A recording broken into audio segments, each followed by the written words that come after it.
Toutes les étoiles qu'on voit briller la nuit dans le ciel sont des sphères de gaz, portées à incandescence, plus grandes que n'importe quelle planète. Et chacune d'entre elles a une histoire à raconter.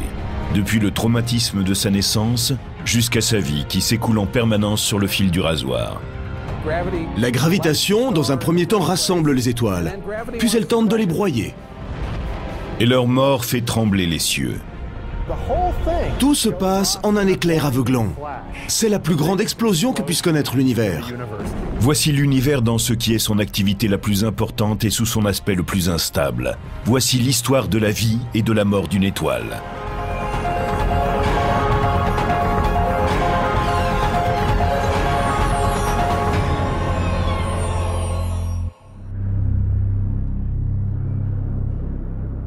Comme des villes qui scintilleraient dans le désert, les galaxies émergent de l'obscurité. Elles se composent de milliards de lumières flamboyantes, les étoiles. Il y a des milliards et des milliards d'étoiles. On en compte 400 milliards rien que dans notre galaxie. Mais comment sont-elles nées? Comment s'éteindront-elles? Et pourquoi les habitants de la Terre doivent-ils la vie à des étoiles mortes? Tout commence ici, dans ce nuage de poussière et de gaz qui flotte au-dessus du désert interstellaire. Voici les piliers de la création. Les piliers de la création sont des nurseries stellaires. De nouvelles étoiles naissent au cœur de ces colonnes de gaz.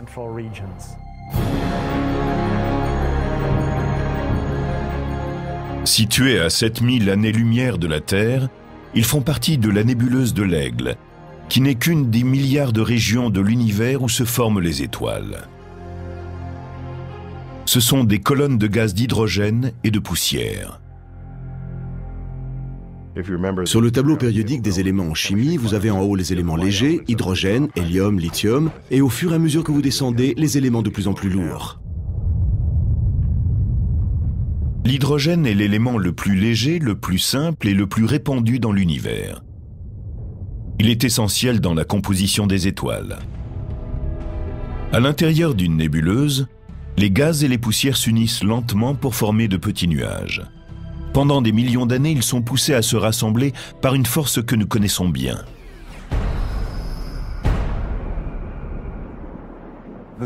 C'est cette même force qui nous rattache à la Terre et qui nous garde à sa surface. C'est la force de gravitation. Elle pousse les objets les uns vers les autres, permettant ainsi la formation des planètes, des étoiles et des galaxies. La gravitation est sous bien des aspects la force la plus importante de l'univers. Et une de ses activités principales est la formation des étoiles. Celles-ci sont comme une unité de masse, produite par la gravitation en rassemblant des éléments dispersés. En se contractant, chaque nuage peut produire jusqu'à des milliers d'étoiles dans n'importe quelle région du ciel. Pour former une étoile comme notre Soleil, dont le diamètre est d'1,5 million de kilomètres, il faut un amas de gaz et de poussière encore 100 fois plus grand. Au début de leur existence, ces nuages ont une température très basse, de 70 degrés en dessous de zéro. Mais quand la gravitation les fragmente et les compresse, leur température commence à s'élever. Au bout de quelques milliers d'années, le nuage finit par prendre la forme d'un disque aplati. La gravitation fait fondre le centre du disque, qui se transforme en une sphère, dont la température atteint 2 millions de degrés. Ce système lumineux est aujourd'hui connu sous le nom de proto-étoile, ou protostar. 10 millions d'années plus tard, le noyau d'hydrogène de la toute jeune étoile dépasse les 18 millions de degrés. Et c'est alors qu'il se produit une chose incroyable. Le noyau devient tellement brûlant qu'il peut alimenter une fusion thermonucléaire. Ces mots veulent simplement dire qu'il fait très chaud en un point donné et que de petits atomes y deviennent grands. Les atomes d'hydrogène se déplacent assez vite pour entrer en fusion et former un atome d'hélium. C'est cette réaction nucléaire qui produit l'énergie qui permet à l'étoile de se lancer dans la vie. Elle lui procure une source constante de lumière et de chaleur. Elle va générer sa propre lumière et sa propre chaleur. C'est là l'essence même d'une étoile. Quand il y a fusion, il y a naissance d'une étoile. Une fois née, l'étoile va mener un combat permanent. Elle va devoir en particulier lutter sans cesse contre la gravitation. La gravitation, dans un premier temps, rassemble les étoiles, puis elle tente de les broyer. Elle ne cède jamais. Elle pousse constamment les objets les uns vers les autres. Si l'étoile veut avoir une longue vie, il lui faut trouver le moyen de combattre cette force. Vous sentez les effets de la loi de la gravitation quand vous essayez de sauter ou de gravir un rocher. Vous êtes sans cesse ramené vers le bas. Pour lutter contre elle, vous devez mettre en action une force qui travaillera dans la direction opposée à la gravitation. Si vous disposez d'une corde, vous pouvez vous servir de vos muscles pour tirer sur la corde et ainsi résister à la force de la gravitation et même la surmonter. Mais ça ne veut pas dire pour autant qu'elle cesse. Elle est toujours à l'œuvre et vous devez continuer à lui opposer une autre force pour ne pas tomber. Si vous abandonnez la partie, ou si vous vous laissez aller, ou encore si la corde se rompt, la gravitation gagne et vous tombez. C'est la même chose pour les étoiles. Elles essayent aussi de tenir, car la gravitation tend à écraser l'étoile en son milieu. Pour les étoiles, c'est la fission nucléaire qui représente notre corde, sous la forme d'une pression. Sous la chaleur, toutes les particules à l'intérieur de l'étoile se déplacent très rapidement et cognent à l'extérieur, ce qui produit une pression qui fait tenir l'étoile contre la gravitation. La pression qui pousse vers l'extérieur de l'étoile se mélange à celle de la gravitation qui pousse vers l'intérieur. Ainsi, l'astre peut-il rester là et brûler tranquillement jusqu'à ce qu'un événement se produise. Une étoile passera la plus grande partie de sa vie dans cet équilibre. C'est la phase que les spécialistes appellent la séquence principale. Notre Soleil est dans la séquence principale, ce qui est heureux pour nous. Cela nous procure chaque jour à peu près la même quantité d'énergie. Et c'est ce qui rend possible la vie sur Terre. Les étoiles en séquence principale ne sont pas toutes semblables. Certaines sont plus petites et plus froides que le Soleil, d'autres plus grandes et plus chaudes. La chaleur d'un objet se reflète dans la couleur de la lumière qu'il émet. Si l'on prend le Soleil, la plupart de la lumière qui en sort est de couleur jaune. Si sa température était plus élevée, les longueurs d'onde prédominantes de lumière sortiraient en bleu ou même en ultraviolet. Les étoiles plus froides émettent plutôt de la lumière rouge. Les petites étoiles froides et rouges comme Proxima du Centaure, qui est la plus proche du Soleil, sont appelées des naines rouges. Elles peuvent ne mesurer qu'un dixième de la taille du Soleil et la température à leur surface peut être beaucoup plus froide. On compte des milliers de degrés en moins. Les naines rouges sont le type d'étoile le plus répandu dans l'univers. Il y a beaucoup plus de naines rouges très sombres que d'étoiles comme le Soleil qui flottent dans l'espace. La nuit, quand vous regardez le ciel, vous ne voyez pas ces naines rouges parce qu'elles sont à peine visibles. Vous voyez de grandes étoiles très lumineuses qui pourtant sont très rares et très éloignées. À l'opposé, il y a les grandes étoiles bleues en séquence principale. La température à leur surface est en moyenne de 45 000 degrés Fahrenheit. Leur masse peut être 20 fois celle du Soleil et elles peuvent être 10 000 fois plus lumineuses. La taille d'une étoile revêt une importance capitale pour sa vie et sa mort. La masse est à la base de toute la vie d'une étoile. Les étoiles massives vivent moins longtemps que celles qui sont plus petites. Cela peut paraître étrange. Les grandes étoiles disposant de plus de combustible à brûler, on pourrait penser qu'elles vivent plus longtemps. C'est une sorte d'intuition. On se dit que les étoiles plus grandes doivent brûler leur combustible plus vite que les étoiles dont la masse est plus petite. Imaginez deux joueurs assis à une table de blackjack. On s'attend à ce que celui qui a le plus d'argent, le plus de combustible, puisse jouer plus longtemps.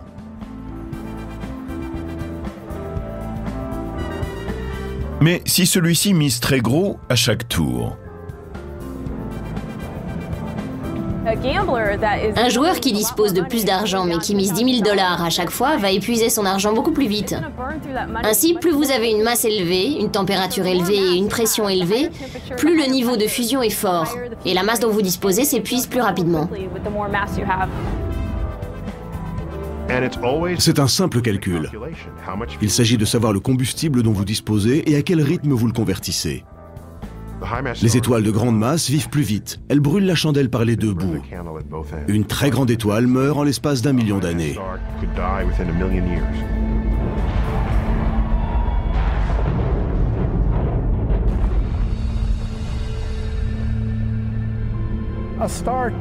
Une étoile 10 fois plus massive que le Soleil peut vivre 1000 fois moins longtemps. Notre Soleil vivra 10 milliards d'années. Une étoile 10 fois plus massive pourrait ne vivre que 10 millions d'années. Tandis que des étoiles massives ont une durée de vie qui se mesure en millions d'années, on mesure celle des étoiles de masse plus petite en dizaines de milliards, voire plus. Toute étoile de faible masse née dans l'univers est encore dans la période de son enfance. Et l'univers en produit depuis plus de 10 milliards d'années. Les étoiles de ce type ne sont pas près de disparaître. Mais pour toutes les étoiles, y compris pour le Soleil, la vie en séquence principale ne peut durer éternellement. Elle ne continue qu'autant que l'étoile possède du combustible. Si celui-ci s'épuise, la fusion s'arrête et la gravitation gagne la partie. La gravitation ne lâche jamais le morceau alors que le combustible s'épuise au bout d'un moment. C'est ainsi que l'étoile et le grimpeur connaissent le même problème. S'ils abandonnent le combat contre la gravitation, ils meurent. Dans l'espace, c'est un cataclysme. Sa taille n'influence pas seulement la durée de vie d'une étoile, elle détermine aussi sa mort. Les étoiles massives explosent dans une violente déflagration, tandis que les plus petites sont vouées à disparaître lentement. Depuis 4 milliards d'années, le Soleil, qui est une étoile de faible masse basse et actuellement d'âge moyen, a eu la chance de continuer à brûler grâce à sa réserve d'hydrogène. Il est comme un joueur qui miserait lentement ses jetons. Le joueur peut rester là pendant un long moment, tout comme une étoile brûle son hydrogène pendant une très longue période de temps. Mais à un certain moment, tout cela sera épuisé. Les spécialistes prévoient que dans 4 milliards d'années, le Soleil atteindra ce seuil critique. Ses réserves d'hydrogène seront complètement épuisées. La fusion nucléaire s'arrêtera et la gravitation commencera à détruire l'étoile. À ce moment, la situation sera désespérée. Pour survivre, une étoile comme le Soleil doit trouver une nouvelle source d'énergie. Elle possède de l'hélium, mais pour brûler l'hélium, le noyau doit être 10 fois plus chaud qu'il ne l'a été durant tout le temps où il a brûlé de l'hydrogène. Il ne pourra pas faire fondre cet hélium en des éléments plus lourds, comme le carbone ou l'oxygène, avant que le noyau ne soit suffisamment brûlant. Il est plus difficile d'avoir des noyaux d'hélium assez proches pour que la force de fusion nucléaire s'en empare et les oblige à fusionner.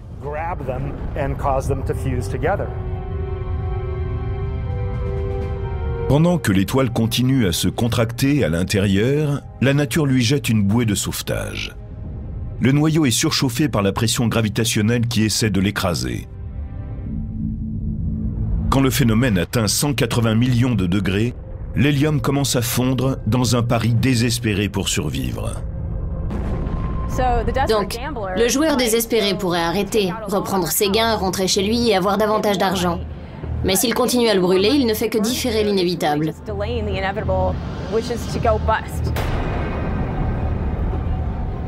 Et pour une étoile, l'inévitable, c'est de mourir.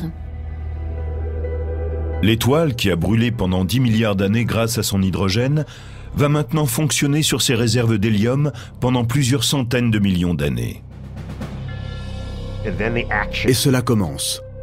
Elle est à court d'hydrogène, elle commence à utiliser l'hélium, puis l'hélium diminue, elle tente d'utiliser le carbone, mais elle n'y parviendra pas. Toute cette activité a lieu dans le dernier dixième de sa vie d'étoile. La température torride de l'hélium en train de brûler provoque le gonflement des couches extérieures de l'étoile. À ce moment-là, l'atmosphère extérieure de notre étoile sera si peu retenue par la gravitation que cela débutera comme une sorte d'évaporation.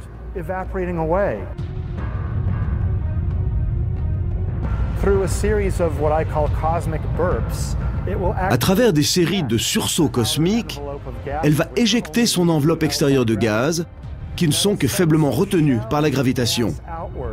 Les cartouches de gaz envoyées vers l'extérieur et illuminées par l'étoile centrale provoquent ce qu'on appelle un phénomène nébuleux. Ce sont de magnifiques obus de gaz qui brillent en entourant le noyau de notre étoile en train de mourir. Le noyau étant incapable de produire une autre fusion nucléaire, est-il possible de survivre à l'emprise destructrice de la gravitation? Quand une étoile de la taille, elle éjecte ses couches extérieures. Sans réaction nucléaire pour générer une pression extérieure, la gravitation l'emporte. L'étoile commence à tomber sur elle-même comme un grimpeur trop fatigué pour se retenir à sa corde. Il y a encore une possibilité pour le grimpeur trop fatigué pour tenir sa corde. Il peut trouver un rebord où s'asseoir. La gravitation pourra l'attirer tant qu'elle voudra, le rebord le soutiendra. Il n'aura aucune énergie à développer pour gagner son combat. Le Soleil est un exemple d'étoile qui peut trouver une porte de sortie dans son combat contre la gravitation.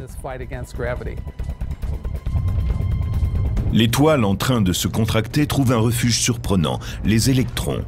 Ce sont de petites particules atomiques chargées négativement. Les électrons n'aiment pas être comprimés. Ils restent très proches les uns des autres, mais ils ne s'aiment pas.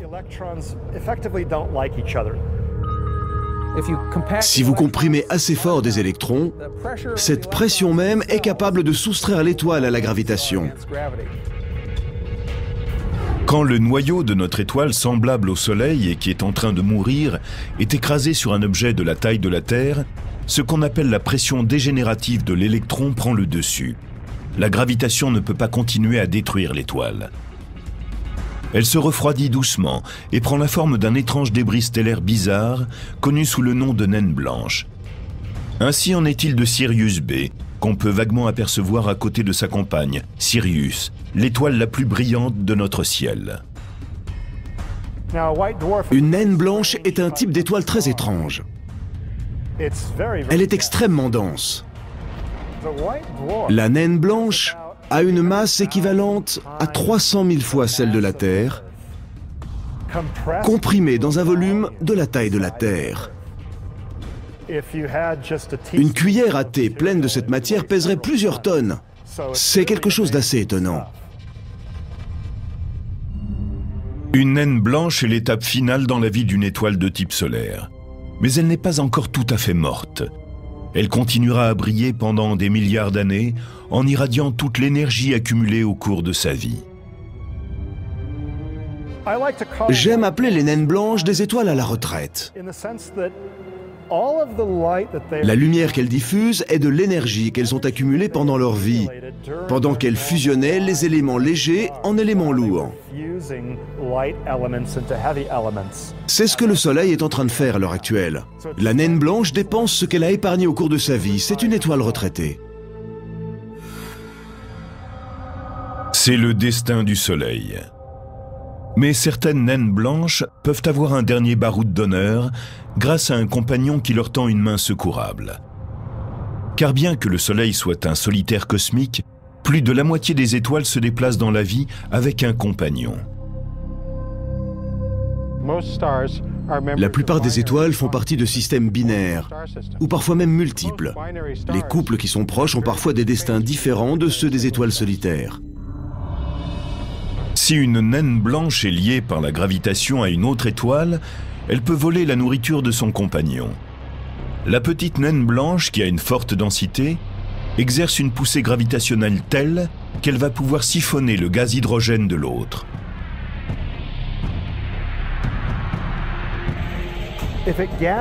En prenant de la matière auprès de sa compagne, l'étoile peut développer sa masse. Mais celle-ci peut ensuite atteindre une limite instable, 40% de plus que la masse de notre Soleil. À ce moment-là, la naine blanche connaît une catastrophe. Elle explose en un éclair aveuglant. Il se produit ce qu'on appelle un emballement thermonucléaire.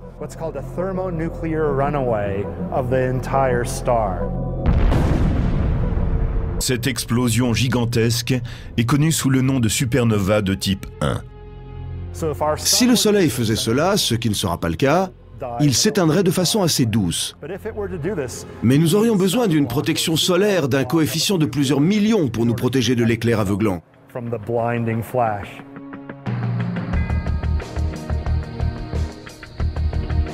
À Berkeley, qui dépend de l'Université de Californie, l'astronome Alex Filippenko est l'un des meilleurs chasseurs de supernovas. Son équipe en a localisé plus de 600 au cours de la dernière décennie. C'est considérable, dans la mesure où il en apparaît peut-être 12 par siècle dans chaque galaxie. Traquer les supernovas est comme scruter un stade de football bondé avec des jumelles, dans l'espoir d'attraper l'unique personne susceptible de déclencher un flash à un moment précis. Si vous devez regarder un à un chaque spectateur, il va vous falloir beaucoup de temps pour trouver celui qui va prendre une photo au flash. Filippenko accroît ses chances en étendant sa recherche au-delà des étoiles, ou même des seules galaxies. Pour cela, il fait appel à un assistant à la technologie très avancée. Voilà un engin de recherche robotique qui explore les étoiles et les supernovas en train d'exploser. Il était programmé pour photographier plus de 1000 galaxies en une nuit. En une semaine, il prend des images de 7 à 8000 galaxies. Et il répète ce processus en comparant les nouvelles images aux précédentes. En général, il n'y a rien de neuf sur les nouvelles photos, mais parfois surgit une étoile. Une supernova disparaît. Et l'on remarque un point de lumière éclatant qui n'était pas là dans les anciennes images.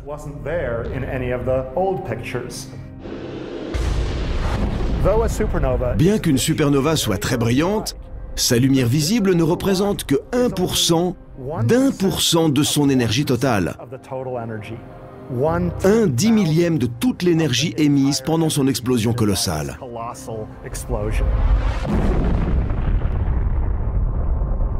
Les supernovas de type 1A proviennent de naines blanches en train d'exploser.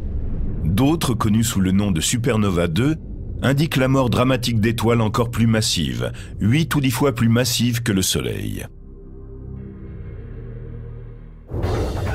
Contrairement à leurs cousines plus petites, quand les étoiles massives ont épuisé leur hydrogène, elles peuvent commencer à brûler d'autres éléments.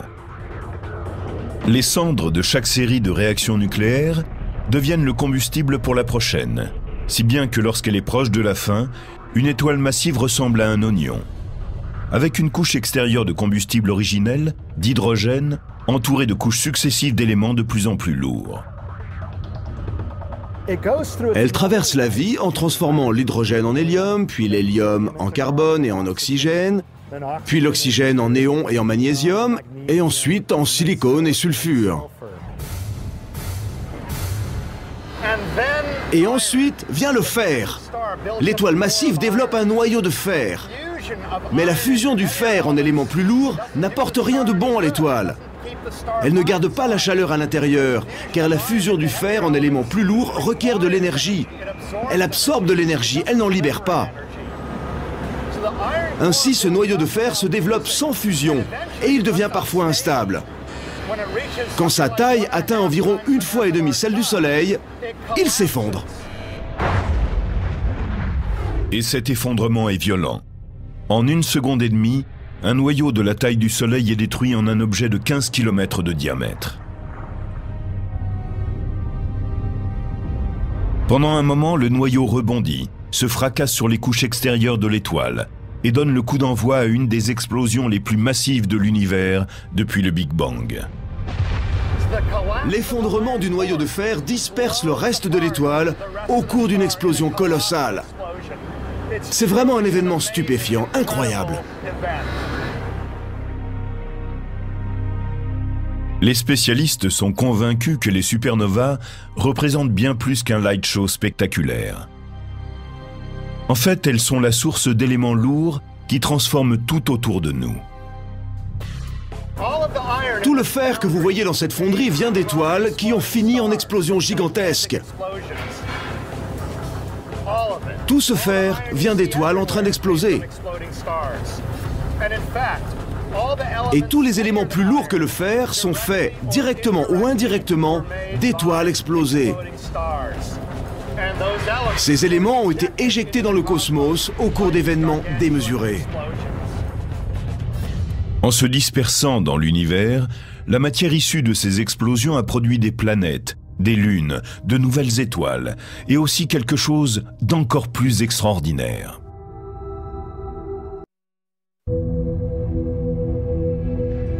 Si vous pouviez remonter sur la trace de vos ancêtres jusqu'aux origines, vous trouveriez sur votre arbre généalogique une étoile en train d'exploser. Nous sommes essentiellement faits de matière d'étoiles ou de poussière d'étoiles, comme Carl Sagan aime à le dire. Les éléments de notre corps, plus lourds que l'hydrogène et l'hélium, viennent d'étoiles mortes depuis longtemps. Le calcium de nos os, l'oxygène que nous respirons, le fer de nos os, de notre sang, le carbone dans la plupart de nos cellules, tout cela vient des étoiles. Il y a eu des réactions nucléaires, puis tout cela a été éjecté par la supernova. Et les éléments les plus lourds, le fer et ceux que je viens de citer, ont été produits par les explosions elles-mêmes par la supernova. Tandis que l'explosion d'une supernova de type 2 inonde l'univers d'éléments lourds, le noyau d'une étoile en train d'exploser est gardé intact. C'est la gravitation qui va se charger de le détruire. Mais pour cela, même s'il est plus petit qu'une naine blanche, elle va devoir vaincre une force étrange, la pression de dégénérescence de l'électron. La gravitation trouve un moyen de combattre la tendance des électrons à se pousser à l'écart l'un de l'autre, en combinant les électrons avec les protons et en les transformant en neutrons. On a maintenant un objet qui est presque entièrement fait de neutrons et la gravitation l'emporte. Cela permet au système de s'effondrer plus loin, il n'y a plus d'électrons pour arrêter le processus et la gravitation semble gagner. Sauf que les neutrons ne s'aiment pas les uns les autres et on finit avec un nouvel objet stable, encore plus petit, encore plus dense, appelé l'étoile à neutrons. Comparées aux autres, les étoiles à neutrons sont des cailloux cosmiques. Elles peuvent mesurer moins de 15 km de diamètre. Imaginez que vous preniez une étoile qui fasse 1,5 fois la taille de notre Soleil. Ensuite, vous comprimez toute cette matière en un très petit espace, de la taille de Manhattan. Vous venez de fabriquer un neutron. En pressant cette masse dans un si petit espace, on constitue un objet extrêmement dense. Une cuillerée à thé de matière d'étoile à neutrons pèserait 1 milliard de tonnes. Les étoiles à neutrons sont les objets les plus fous et les plus intéressants que les astronomes aient à étudier. Si un être humain se mettait debout sur l'une d'entre elles, il vivrait une expérience assez inconfortable. Si sur Terre il pèse 75 kg, sur une étoile à neutrons, il pèserait quelque chose comme 10 milliards de tonnes. Notre système biologique ne peut pas supporter une telle pression, et l'être humain serait aplati à la surface de l'étoile. De plus, les étoiles à neutrons tournent sur elles-mêmes à une vitesse incroyable, des centaines de fois par seconde dans certains cas.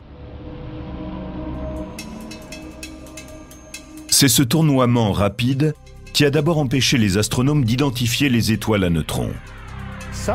Certaines étoiles à neutrons tournoient très rapidement et elles possèdent un champ magnétique très important. Ce champ magnétique, lié aux forces du tourbillon, produit un faisceau de particules chargées, des électrons qui vont glisser sur l'axe du champ magnétique.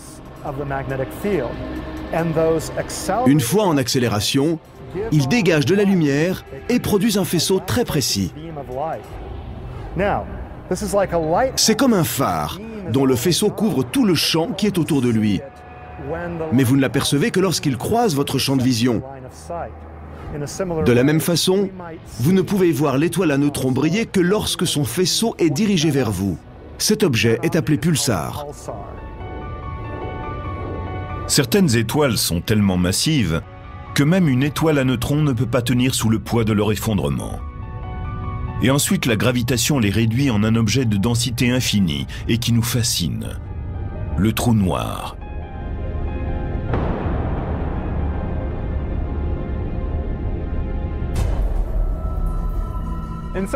Dans un sens, un trou noir représente la mort ultime d'une étoile.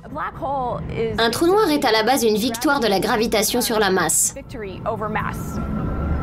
C'est la destruction totale d'une étoile, d'une très grande étoile. Cette destruction crée dans l'espace une région où la matière est comprimée à une telle densité qu'on ne peut échapper à son champ gravitationnel. Rien ne peut échapper au trou noir, même ce que nous connaissons de plus rapide, c'est-à-dire la lumière. Vous dirigez un faisceau lumineux vers le haut et il ne s'échappera pas. Il va former une courbe et retourner à son point de départ. Vous ne pourrez pas le voir de l'extérieur, d'où le nom de trou noir. On pense souvent que les trous noirs absorbent tout dans l'univers, comme un aspirateur cosmique qui avalerait tout ce qui est dans son voisinage. Ce n'est pas cela. Les objets qui sont très proches du trou noir vont en effet être aspirés par lui. Mais si vous êtes à une certaine distance sur votre propre trajectoire, vous ne le serez pas. Les spécialistes ont longtemps pensé qu'ils étaient devant une autre sorte de supernova, liée à d'autres étoiles, et peut-être à de plus puissantes explosions. Des étoiles qui s'effondreraient si brutalement qu'elles ne laisseraient derrière elles aucun débris. Mais personne n'en a encore vu jusqu'à présent.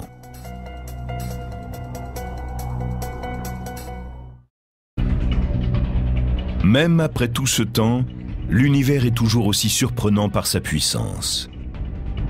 À l'automne 2006, les astronomes observent la plus vaste explosion stellaire dont ait jamais été témoin un homme.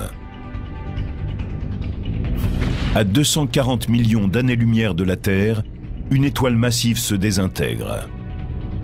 Alex Filippenko et son équipe de l'Université de Californie furent stupéfaits par la puissance de l'explosion.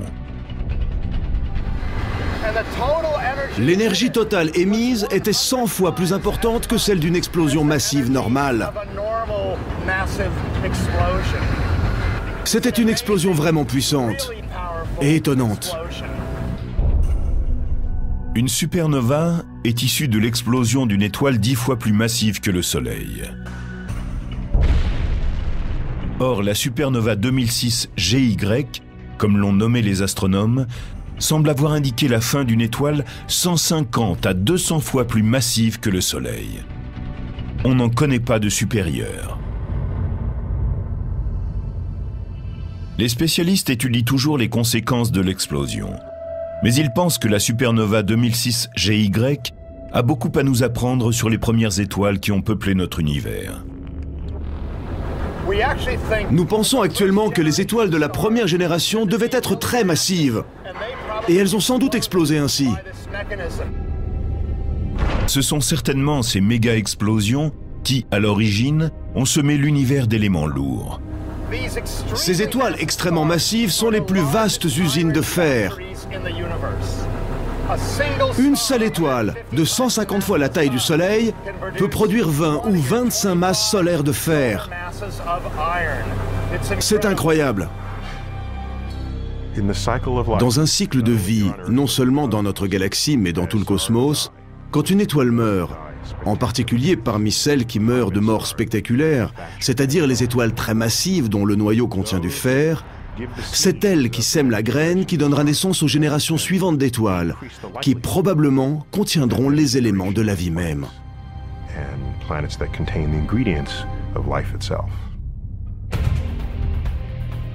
Les supernovas ne sont pas les seuls événements libérateurs d'énergie dans la vie et la mort d'une étoile. À l'heure actuelle, dans tout l'univers, il y a des milliers d'étoiles engagées dans de brillantes danses de feu. Pour certaines, ce ballet finira en catastrophe. L'astrophysicien Joshua Barnes, de l'Université d'Hawaï, étudie ce qui se passe quand une étoile se désintègre. Nous ne pouvons pas observer des étoiles en train de se désintégrer. Deux étoiles, quand elles se rapprochent assez pour se désintégrer, seraient juste un point lumineux, même avec les plus grands télescopes dont nous disposons. Nous avons donc besoin de faire nos recherches avec un ordinateur. En faisant des simulations sur ordinateur, les astrophysiciens ne peuvent saisir que deux types d'étoiles pour découvrir ce qui arrive lorsqu'elles sont impliquées dans une collision stellaire. On imagine des situations et ensuite on voit ce qui se passe. C'est comme lorsqu'on étudie des collisions automobiles. On les prend, on les écrase l'une contre l'autre dans un parking et on voit ce qui en sort. Parmi les phénomènes les plus violents modélisés par les astrophysiciens, il y a le clash de deux étoiles à neutrons. En général, elles sont liées deux par deux et tournent en orbite l'une autour de l'autre. À ce moment-là, elles perturbent l'espace-temps autour d'elles et créent des vagues d'énergie. Cette énergie ralentit les étoiles qui, de ce fait, deviennent de plus en plus proches. Quand elles arrivent vraiment très près, elles tournent en orbite de 100 à 1000 fois par seconde et tout cela finit dramatiquement. Au moment où deux étoiles à neutrons entrent en collision, elles se déplacent presque à la vitesse de la lumière. Bien que le choc final ne dure qu'une fraction de seconde, il génère plus d'énergie que le Soleil n'en produira au cours de sa vie entière. Grâce à la simulation informatique, nous pouvons aussi prévoir ce qui arriverait si une naine blanche de forte densité entrait en collision avec le Soleil. Ce serait un choc effrayant. Au moment du rapprochement, les champs gravitationnels de la naine blanche commenceraient à déformer le Soleil, si bien qu'il ne resterait plus à l'état de sphère. Il se transformerait en une sorte d'œuf au fur et à mesure que l'objet se rapprocherait de lui. La naine blanche avancerait vers le Soleil à une vitesse supersonique, et sa force de gravitation enverrait une énorme onde de choc sur l'étoile. Cela produirait une énergie thermonucléaire telle que le Soleil exploserait. Le plus étonnant, c'est qu'il ne faudrait qu'une heure à la naine blanche pour plonger sur le Soleil et l'anéantir. Si ce scénario venait à se produire, la vie sur Terre serait condamnée. Heureusement, la probabilité que cet événement se produise est minime. Le Soleil est dans une partie peu peuplée de la Voie lactée. Les étoiles solitaires sont bousculées et s'entrecroisent tout en effectuant leur circuit autour du centre galactique. C'est une circulation complexe, mais l'espace entre les étoiles est tellement grand qu'il n'y a guère de chance qu'il se produise une collision. Si vous décidiez d'attendre sur une plage cet événement, vous auriez à patienter bien longtemps. Au cours de toute sa vie, le Soleil a probablement une chance sur 1 milliard d'entrer en collision avec une autre étoile. Mais il y a des endroits dans les galaxies où les probabilités de collision sont plus importantes. Des régions où des centaines de milliers, voire des millions d'étoiles sont rassemblées en un amas globulaire par la force de la gravitation. Comparé au bras spiral de la Voie lactée, un amas globulaire est comme un espace de démolition.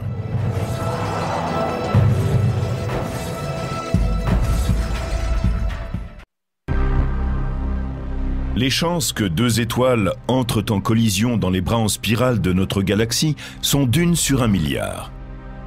Mais à l'intérieur d'un amas globulaire, le rassemblement d'étoiles est 1 million de fois plus dense que dans toute la Voie lactée. Dans la Voie lactée, tout le monde va plus ou moins dans la même direction. Dans un amas globulaire, il n'y a pas de mouvement organisé. Tous les objets sont en orbite autour du centre et suivent en même temps des directions différentes. Certains empruntent un chemin et d'autres une voie opposée. Dans cet environnement chaotique, les étoiles entrent en collision en moyenne 1 fois sur 10 000 ans.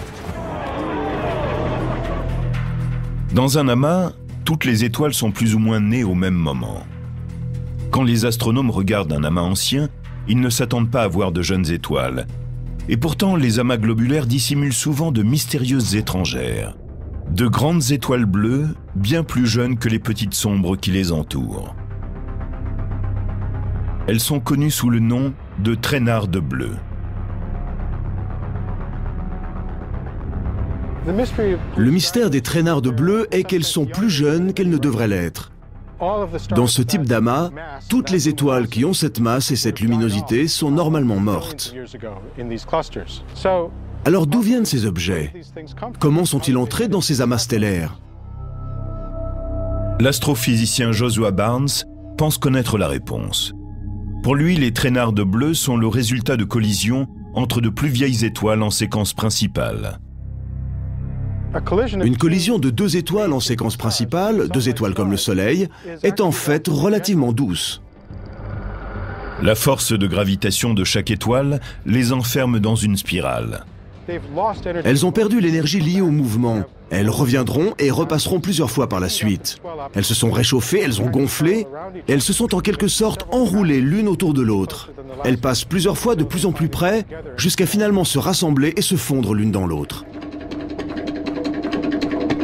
À la fin, plutôt que de déclencher une catastrophe, les deux étoiles se fondent pour former une étoile encore plus massive. C'est comme prendre deux petites étoiles anciennes, les piler ensemble pour faire une nouvelle étoile, 2 fois plus massive, ce qui signifie aussi plus brillante et plus bleue que les autres étoiles de l'amas. Alors elles semblent traîner derrière les autres.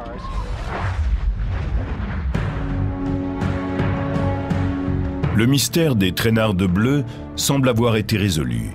Mais il y a maintenant un objet inhabituel que la science tente d'expliquer. Trous noirs, étoiles à neutrons et naines blanches témoignent de la fin de vie stellaire. Mais il y a d'autres objets célestes étranges qui n'ont jamais eu la chance de briller.